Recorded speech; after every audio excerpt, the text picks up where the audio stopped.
Facebook hian Joseph photographer ti oma lak khop maya englam pange po kan khaiwa ka Joseph photographer ka until sei tu tak hla tak lak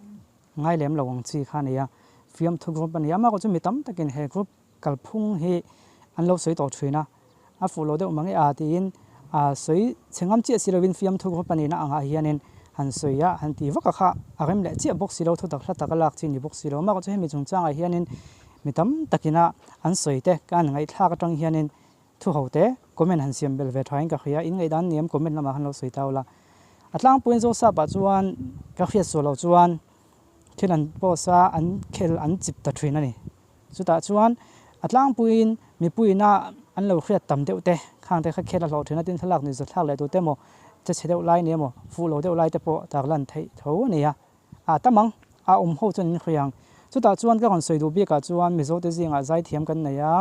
football on thadeu deu te sport lam thei deu te tin la phua thiam te po ne nga tin YouTube ba te po tun generation a chuan in kan soi tel ve thei to nga chan chu YouTube phi kan khoina sa towa chunga chuan soi sak tu ti mai te yang mi vat troll na ang chi ha kan post thina a tha em thala vem chu ka soi thei lo chan chu ke soi phak po ni lem lova mi thiam jok ten ngai tua thui jok ten an soi hi ke ma chuan in ka ring maya ke ma na khan pai kon se ko tum lo ma se ka soi tum jok a chuan zai thiam an ni chuan mi control a zai thiam an ni chuan in i kan soi chedon ani chuan kan soi chedon in chuan ti mai te kan khel don ani chuan zai thiam ang kan khria a zai thiam lo kan ti ni chuan a zai thiam lo thu te umoi lo thu te la sak moi lo thu te kha kan khel loi loi theida ni chu alo dong song tu ta na don son nuam ni ro ma se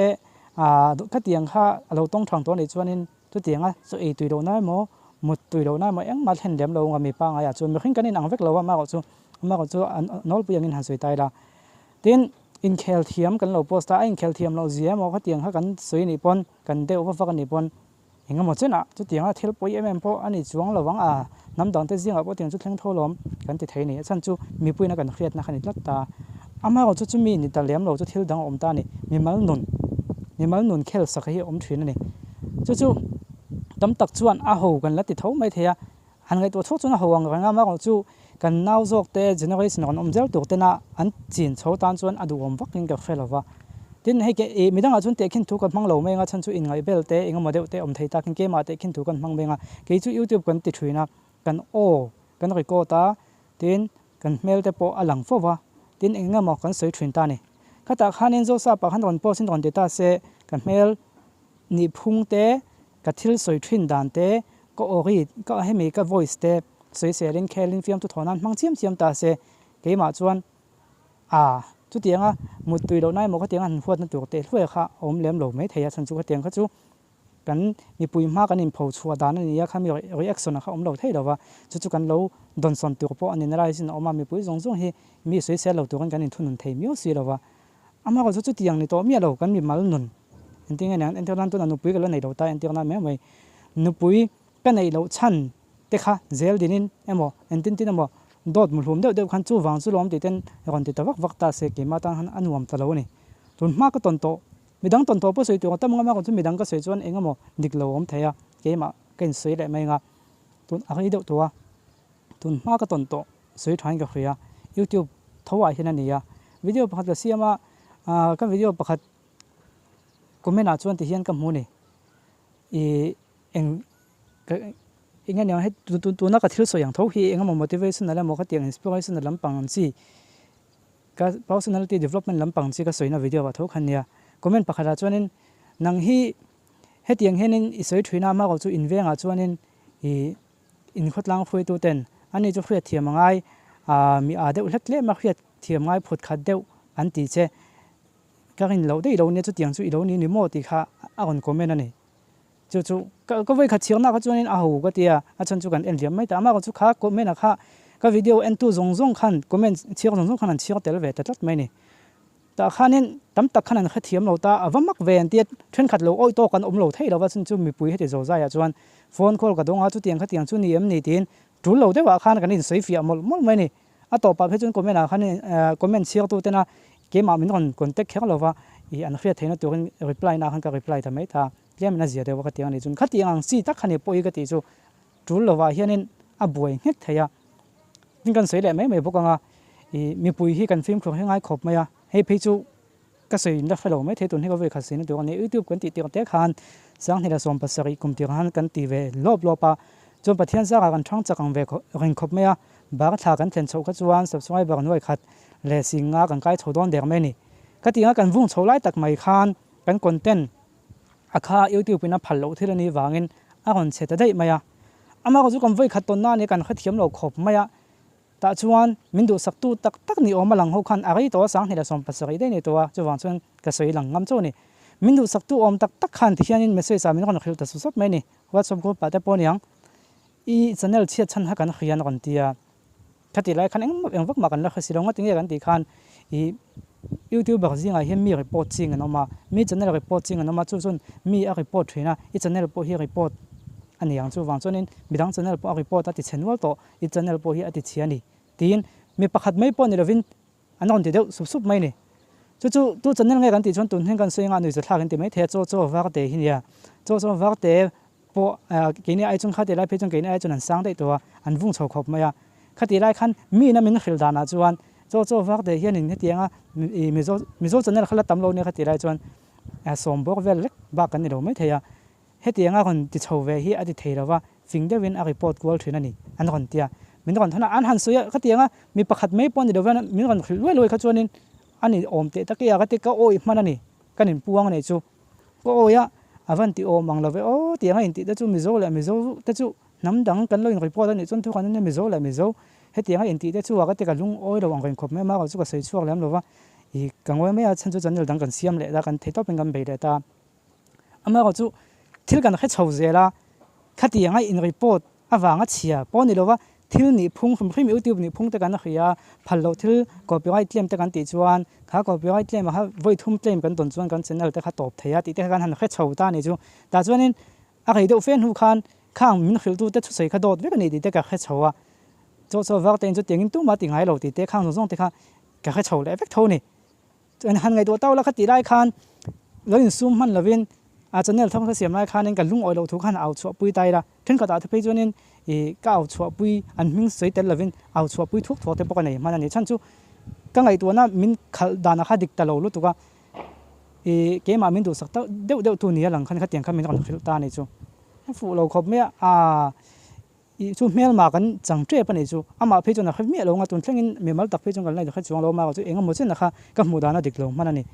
ma se YouTube kal phung kan khia ka channel chia dan om zia te kan kha chawa kan han tong chawa ani lo zia le do ta ni zia ka kha chho chawa chu tiang chu a thleng mai ni sei chu hi tam khop maya chu adang chu ka sei to lawang chu lo po chu pan hi pathum vel chu sei tu ka lo om comment lama le private min kon khil tu chu tiang kha tiang chu nan ti che chu tiang kha tiang chu nan ti che tiang chi hi hetiang hi kan topic neng ha chuan mil lo deuh hlek to ma ko chu soi kai te langai ta hetiang ti ching hi sima thakop mai comment ate po comment pek film khu ngai chan chu comment kan pek hianin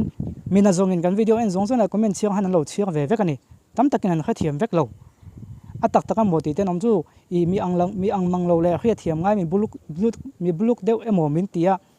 adik lo hriat duwa private min kon biak tum phet an tama tang chuanin a boi thak ve thei zia chu khata kan comment ho te dot mu hlum lu tu kang chi te thu chiang kan hriat lo kan comment mai te hi apoi lo mo kan ti lai hian mi tam takin an lo chia tunge kan ni po khemia lo mo ataka voi khat po min lam lo tan chuan khamian chiang khan dot nge thu takan khato mi lo an oi mai zela ni chu ta chon ol samte in kan in timwal phawa ol samte in thu dik lo mangin mi kan in ngei ti ra ji ni chung chang po video ka siam to pathian omakin lo chung chang amai na chui chian na fiam thu ti tak dewin thu tak deu si khan kan siam to ni khang zong te po kha social media kan comment dan le kan ti dan zong kha min ti khana chianga ama ji ni tu abula voi khat polo lo minute khat polo lo ji ni aming ka kon sedan na chan chu ala ga ema wangin kan soi ni chu khami khan ngai dan kan siam hal to pop mai ni chu zelo mel ma kan in siam mi kan in huat ti ga te khan in homi lo to te kan in huat chok ti thei tlat mai ni chu film kho ngai ka khia mi chan chin kan soi hian thil chiang sa hi om tuna po hei ka mela langa ka tong rin khen hal boka ta chuan mun danga post chongin ka mel om dan te ka tong ko o de indu tokin in sel thei kha chu I min an mu ve ve kan khe ve ka ngai dan kha ti khan an siam thei mai ni ma chu tiang ni to mi lo ka mi mal nun de yang chi te na china ka kon so yang chi kha mo ka chung kon nu nang chi te khatiang kha dik bak sak lo dik ve mel deuh sia deuh so deuh sia in kon comment khan nangma ni tan chu na poilo mai theya ama ko chu angung hi thui maya kan buai pha ve vio zelani anin soi fian han ti la akil ko te chu ti kha kan hlo le ta thin ta chu abuai thak comment a reply han pek te po hi